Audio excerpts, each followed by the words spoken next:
Hello, this is Team Dawgsforce, and in this video you're going to get a brief look into what our system can do and some of the features that it has. So first, you'll see this login page where you enter your credentials and then click login, and then you will be welcomed by our main page.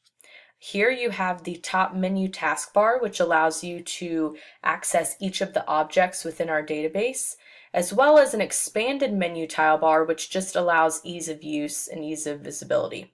So let's add a food donor. Let's say Independent Bakery says that they would like to donate some extra bread that they have. So we'll add their information, which is their profile. So let's say South Lumpkin.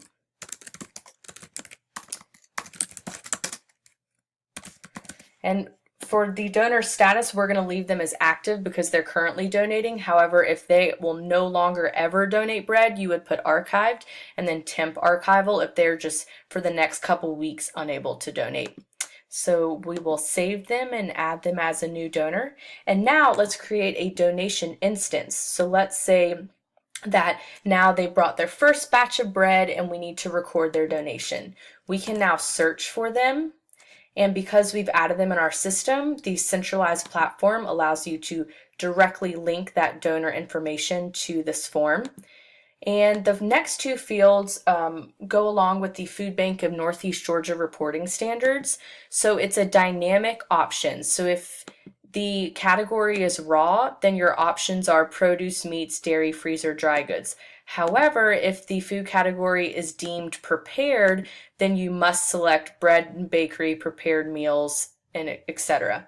So this essentially dynamic menu ensures that the reporting standards are followed for the Food Bank of Northeast Georgia, and that is very important to Campus Kitchen.